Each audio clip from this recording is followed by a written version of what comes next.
Students, आज हम कर रहे हैं क्वेश्चन नंबर थर्ड का थर्ड पार्ट।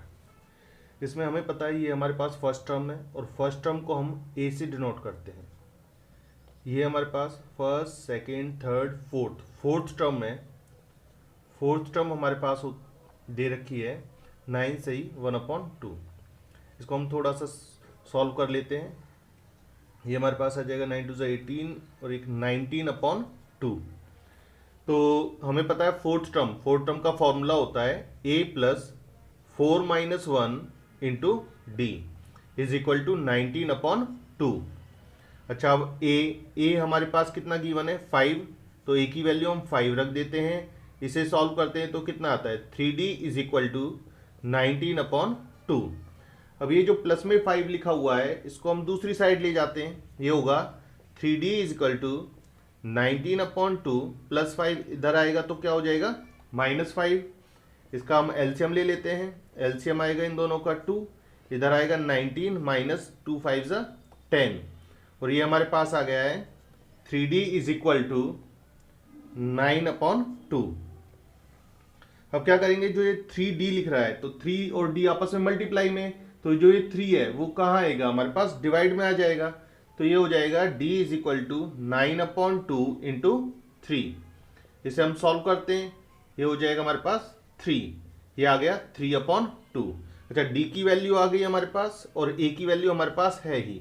तो हमें एक तो सेकंड टर्म निकालनी है और एक हमें थर्ड टर्म निकालनी है। तो हम क्या करेंगे नाउ, तो जो सेकंड टर्म होगी उसका क्या फॉर्मूला लगेगा। सेकंड टर्म का फॉर्मूला होगा a प्लस 2 - 1 इंटू डी। तो a की वैल्यू हमारे पास कितनी है 5 गिवन है, 2 - 1 1 इंटू डी की वैल्यू हमारे पास 3/2 है। यह आ जाएगा 5 प्लस 3/2। एलसीएम लेते हैं 2 आएगा, 2 5 10 प्लस 3 कितना हो गया ये आंसर आ गया 13/2। इसी तरह से हमें कौन सी टर्म निकालनी है, थर्ड टर्म और निकालनी है। तो थर्ड टर्म अगर हमें निकालनी है तो थर्ड टर्म का क्या फॉर्मूला बनेगा a plus 3 - 1 into D. A की वैल्यू अगेन हमारे पास 5 है, प्लस 3 - 1 होता है 2 और डी की वैल्यू हमारे पास है 3/2। 2 से 2 कैंसिल कर देते हैं तो ये हमारे पास आ जाएगा 5 प्लस 3 दैट इज 8। इस क्वेश्चन में हमारे पास a गिवन है, a हमारे पास है -4 और first second third fourth fifth और ये हमारे पास सिक्स टर्म है। a6 इज इक्वल टू 6 के बराबर है। तो a6 का फॉर्मूला लगेगा a plus 6 - 1 into d is equal to 6। अच्छा, a की वैल्यू हमारे पास है -4 plus 6 - 1 5 d is equal to 6। 5d is equal to 6 -4 इस साइड आता है तो ये हो जाएगा +4। 5d इज इक्वल टू ये हो गया 6 + 4 10 और d की वैल्यू हमारे पास आ जाएगी 10, मल्टीप्लाई में 5 है तो ये आएगा डिवाइड और ये हमारे पास आ गया है 2। इतना आने के बाद हमारे पास क्या क्या मिल गया, हमें a मिल गया और क्या मिल गया d मिल गया। जब हमारे पास दो वैल्यूज मिल गई हैं तो ये है सेकेंड टर्म। तो सेकेंड टर्म अगर हमें निकालनी है तो फॉर्मूला लगेगा a plus 2 - 1 into D. A की वैल्यू हमारे पास -4 है, प्लस 2 - 1 1 और डी हमारे पास 2 है। यह आ जाएगा -4 प्लस 2 दैट इज -2। इसी तरह से थर्ड टर्म अगर हम निकालते हैं, ये वाली थर्ड टर्म हमें थर्ड फोर्थ फिफ्थ टर्म निकालनी है। मैं थर्ड निकाल देता हूँ, फोर्थ और फिफ्थ अपने आप निकाल लेना। a plus 3 - 1 into D.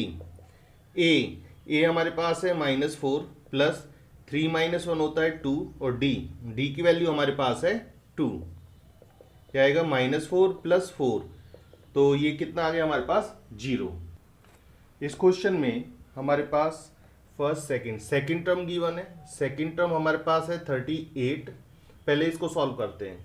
तो सेकंड टर्म किस तरह से सॉल्व होती है, इसका फॉर्मूला लगेगा a plus 2 - 1 into d is equal to हमारे पास हो जाएगा 38। तो ये आएगा a plus d is equal to 38। इसे हम फर्स्ट इक्वेशन मान लेते हैं। ये हमारे पास है first, second, third, fourth, fifth, six term हमारे पास गिवन है। एंड जो सिक्स टर्म हमारे पास है ये हमारे पास है -22। इसे सॉल्व करते हैं, ये आएगा a plus 6 - 1 into d is equal to -22। a plus 6 - 1 हो जाएगा 5, d इज इक्वल टू -22। ये हमारे पास है सेकंड इक्वेशन। हम क्या करते हैं, फर्स्ट इक्वेशन को इसके नीचे लिख देते हैं। तो ये हमारे पास फर्स्ट इक्वेशन थी। सॉल्व करने के लिए हम क्या कर देते हैं, सब्ट्रैक्ट कर देते हैं और जो नीचे वाली वैल्यूज हैं उनके साइन चेंज कर देते हैं। क्या फ़ायदा होगा इससे जो ये प्लस का a और माइनस का a है ये दोनों कैंसिल हो जाएंगे। इधर है 5d माइनस डी, ये हमारे पास आएगा 4d। अच्छा, इधर सॉल्व करते हैं, 8 और 2 10, 3 और 5 और 1 6। तो ये d की वैल्यू हमारे पास आ जाएगी 4 और d मल्टीप्लाई में। तो ये जो 4 है ये कहाँ आएगा, डिवाइड में आ जाएगा। तो ये हमारे पास वैल्यू आ गई है -15। तो d की वैल्यू आ गई है। d की वैल्यू को हम क्या करते हैं, फर्स्ट इक्वेशन में पुट कर देते हैं। Put value of d in equation 1। तो जब हम इक्वेशन 1 में पुट करते हैं तो ये आता है d की वैल्यू कितनी लिखनी है, -15 इज इक्वल टू 38। तो ये आ जाएगा माइनस का 15 दूसरी साइड जाएगा तो ये हो जाएगा +15। तो a इज इक्वल टू 53 आ गया। a की वैल्यू 53 है जो कि हमें निकालनी थी। a की वैल्यू, a के थर्ड टर्म हमें निकालनी है। तो थर्ड टर्म के लिए क्या फॉर्मूला बनेगा, थर्ड टर्म के लिए फॉर्मूला बनेगा a प्लस 3 - 1 इंटू डी, जहां पर हम a की वैल्यू 53 लिख सकते हैं प्लस 3 - 1 2 और d की जगह हम लिख सकते हैं -15। यह आ जाएगा 53, 15 2 ज़ा 30। तो ये आ गया हमारे पास 23। इसी तरह से आप फोर्थ और फिफ्थ टर्म को भी निकाल लेना। क्वेश्चन नंबर 4, इसमें पूछते हैं which term of the AP, इस एपी की इज 78। तो हमसे पूछ रहे हैं ये 78 कौन सी टर्म है, तो हमें नहीं पता। तो जब हमें नहीं पता होता तो हम उस टर्म को क्या मान लेते हैं, an के बराबर मान लेते हैं। तो देखो हमारे पास यहाँ पर सबसे पहले हम a लिखते हैं। a कितना है हमारे पास 3। इसके बाद d किस तरह से निकलता है, d निकालने का फॉर्मूला होता है a2 माइनस a1। a2 हमारे पास है 8 माइनस a1 हमारे पास है 3, ये हमारे पास आ जाएगा 5। और ये हमने क्या माना है, and let an is equal to 78। अच्छा, an का फॉर्मूला हमें पता ही है, क्या होता है a plus n - 1 into d is equal to 78। a की वैल्यू हमारे पास है 3 प्लस n हमें निकालना है -1 d हमारे पास है 5 इज इक्वल टू 78। तो हम क्या करेंगे, सबसे पहले ये जो +3 है इसको इस साइड लेकर जाते हैं, ये हो जाएगा -3। तो ये आ गया n - 1 into 5 is equal to 75। तो n - 1 is equal to 75 upon multiply में 5 है, डिवाइड में आ जाएगा, ये आ जाएगा हमारे पास 15। तो n - 1 इज इक्वल टू 15। तो यहाँ से माइनस का 1 दूसरी साइड जाएगा तो ये आ जाएगा +1 इज इक्वल टू 16। तो हम क्या कह सकते हैं, हम ये कह सकते हैं देयरफॉर 78 इज 16th टर्म। जो हमारे पास 78 है ये हमारे पास 16th टर्म है।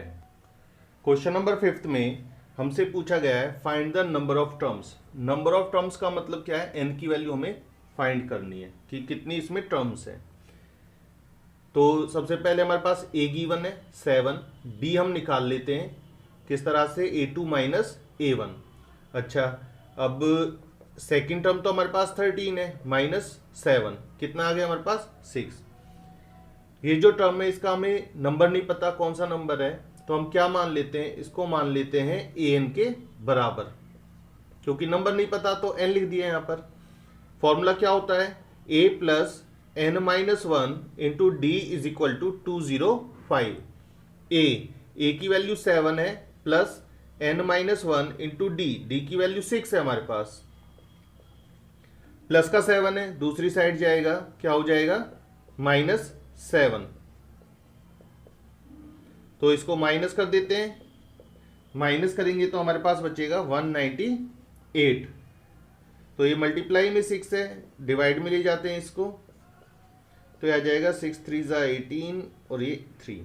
तो n की वैल्यू हमारे पास आ गई है, माइनस का 1 इस साइड आएगा, +1 इज इक्वल टू 34। तो यहाँ पर कितनी टर्म्स हैं, यहाँ पर हमारे पास 34 टर्म्स हैं। क्वेश्चन नंबर 6, हमें चेक करना है whether -150 is a term of the AP. मतलब जो ये -150 है ये इस एपी में आगे आती है या नहीं आती, या फिर -150 इसकी एक टर्म है। तो हम क्या करेंगे, सबसे पहले तो इसे मानेंगे a, 11 हो गया। d किस तरह से निकलता है, a2 माइनस a1, a2 मतलब second term minus first term, ये हमारे पास आ गया -3। अब इसके बारे में हमें पता करना है, तो हम क्या करेंगे, इसको मान लेते हैं an के बराबर, an इज इक्वल टू -150। इसमें से हम n की वैल्यू निकालेंगे, और अगर n हमारे पास किसके बराबर आता है, इंटीजर, अगर कोई इंटीजर आता है, इंटीजर भी नहीं नेचुरल नंबर आना चाहिए। अगर n हमारे पास क्या आता है, नेचुरल नंबर, मतलब 1 2 3 4 5 जो हमारी काउंटिंग्स होती हैं, अगर n हमारे पास कोई काउंटिंग में नंबर आ जाता है, तब तो हम ये कह देंगे -150 इसकी एक टर्म है। अगर हमारे पास n नेचुरल नंबर नहीं आता तो हम ये कहेंगे -150 इसकी टर्म नहीं है। तो an का फॉर्मूला होता है a plus n-1 into d is equal to है हमारे पास -150। a हमारे पास 11 प्लस n-1 इंटू डी हमारे पास -3 है, इज इक्वल टू -150, प्लस 11 है, दूसरी साइड जाता है तो ये क्या हो जाएगा, -11, -150 प्लस 11 इस साइड आएगा तो -11, सॉल्व करते हैं, ये आएगा -161। अभी 3 मल्टीप्लाई हो रहा है, डिवाइड में जाएगा तो ये आएगा -161 अपॉन -3, माइनस से माइनस कैंसिल हो गया, तो n is equal to 161 upon 3, ये -1 है, इस साइड आया तो +1 हो गया।